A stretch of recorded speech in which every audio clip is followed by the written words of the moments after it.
Good day, everyone. I'm Gail Sermosing, and together with Kia Gialtipasa and Denise Colipano, we're going to enlighten you about social cultural theory, a theory that explains of how we acquire language. Actually, there's a lot of language acquisition theories that has been established. The most known theories are namely innateness, cognitive, behaviorism, and interactionist. And you might think that the theory we will be discussing seems to be similar from the concept of the other theories, but it is normal because theorists sometimes utilize ideas from other theories, but rest assured that there's really an existing difference between them, and you'll soon find it out within our discussion. So let us now begin.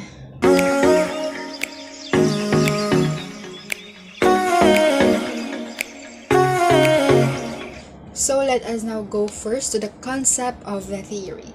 So the social cultural theory is also known as the interactionist approach. It takes ideas from both biology and sociology to interpret our language acquisition. This language acquisition theory states that children are able to learn language out of a desire to communicate with their surrounding environment and world. Language thus is dependent upon and emerges from social interaction.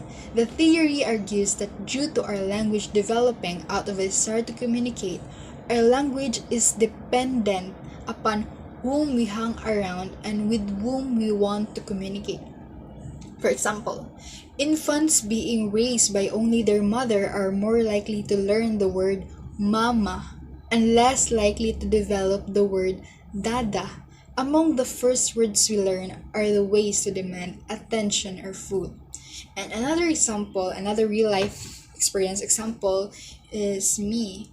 I was raised only by my mother because when I was still a baby because my father is away from us. He's in abroad. And my mother says that the first word that I learned is the word mama. And whenever I say the word mama, it's like she automatically gets it. Like I demand something like food, milk, or whatsoever. So the thing that you must remember to the concept of social cultural theory is that social interaction plays an important or significant role in this theory, and it takes sociology and biology to interpret language acquisition. So next we have the proponents of the theory. So sociocultural theory grew from the work of seminal psychologist Lev Semyonovich Vygotsky, who believed again that parents, caregivers, peers, and the culture at large were responsible for developing higher order functions like language. And according to Vygotsky, learning has its basis in interacting with other people. Once this has occurred, the information is then integrated on the individual level. Then Vygotsky was actually a contemporary of other great thinkers such as Freud, Skinner, and Piaget. But his early death at age 37 is due to tuberculosis, and the suppression of his work in Stalinist Russia left him in relative obscurity until fairly recently.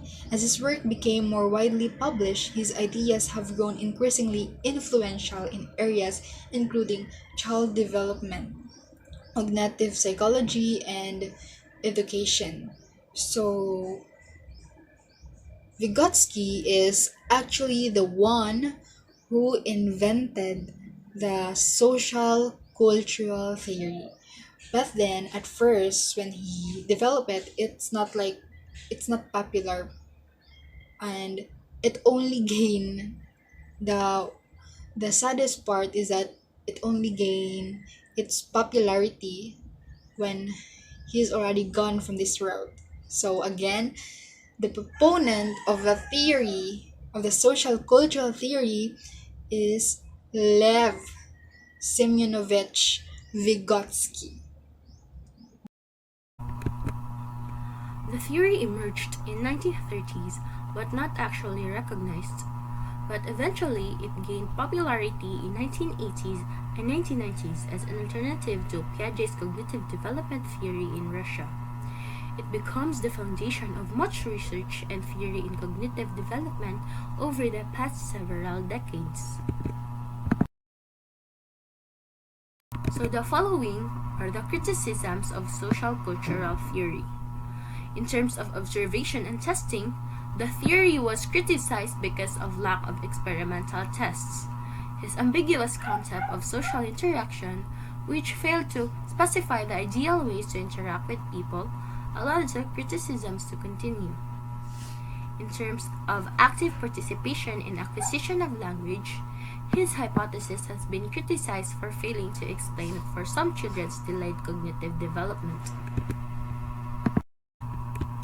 In societal influences, the theory stated that learning comes from cultural influences. Vygotsky disregards the importance of heredity, emphasizing the importance of socializing in language learning. Some children will never be able to grow cognitively until they reach a particular age, even with the regular social assistance.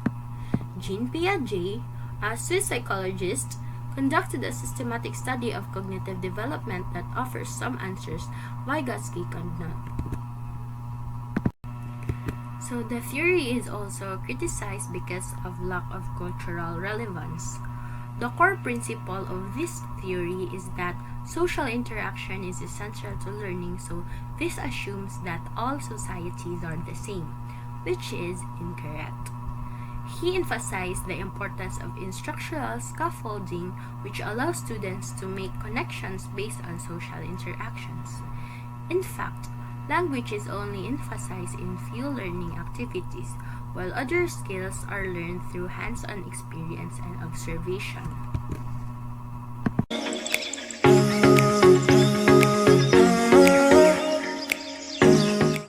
Other necessary informations about the theory.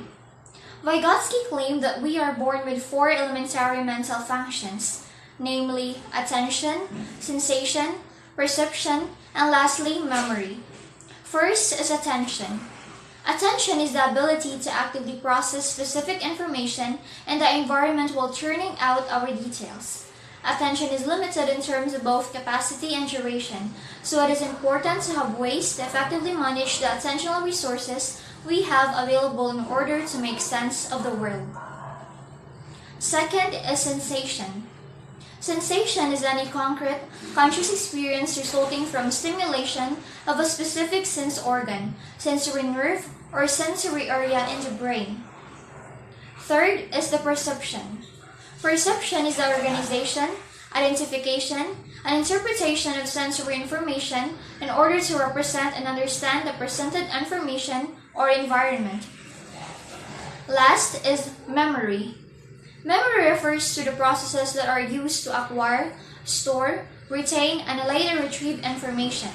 There are three major processes involved in memory: encoding, storage, and retrieval. Sometimes they are not properly encoded in memory in the first place.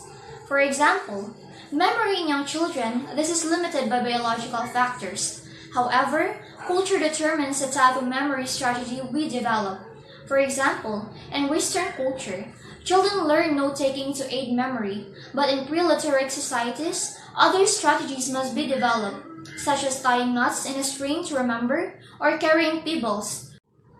But it's our social and cultural environment that allows us to use these elementary skills to develop and gain higher mental functions. This development ideally happens in the zone proximal development. The zone of proximal development is the distance between what a learner can do without help and what they can do with support from someone with more knowledge or expertise. The concept was introduced but not fully developed by psychologist Lev Vygotsky during the last 3 years of his life. First, that is what we can do in our own. Then there is proximal development, which represents what we can do with help of peers, adults, technology, or what Vygotsky called as more knowledgeable other. Last there was beyond we can teach. Therefore, he believed that inside his own proximal development, learning can precede development, which means that a child is able to learn skills that is beyond natural maturity. Next is Piaget versus Vygotsky. These are the key differences between the two of them. Vygotsky placed a greater emphasis on how social factors influence development, while Piaget's theory stressed how a child's interaction and exploration influence development. Vygotsky stressed the essential role that social interaction play in cognitive development, while Piaget's theory suggests that development is largely universal. Vygotsky asserts that cognitive development can differ between different cultures. The course of development in Western culture, for example, might be different than it is in Eastern culture. Vygotsky believed that each culture presents unique differences because culture can vary so dramatically. Vygotsky's social-cultural theory suggests that both the course and the content of intellectual development are not as universal as Piaget believed. So I'm back again, guys. I really hope that you have listened very well to our discussion. But again, let us recall everything that was discussed to our discussion so that we can really totally keep it in your minds. So now we have our summary. So first, the social cultural approach looks at how a person's experiences, influences, and culture help shape why they act the way they do. Next, the theory was developed by Lev Semyonovich Vygotsky in the 1930s. Third, it gained popularity in the 1980s and 1990s as an alternative to Piaget's cognitive development theory in Russia. The next, Vygotsky claims that there are three elementary mental functions, namely attention, sensation, thinking, and memory.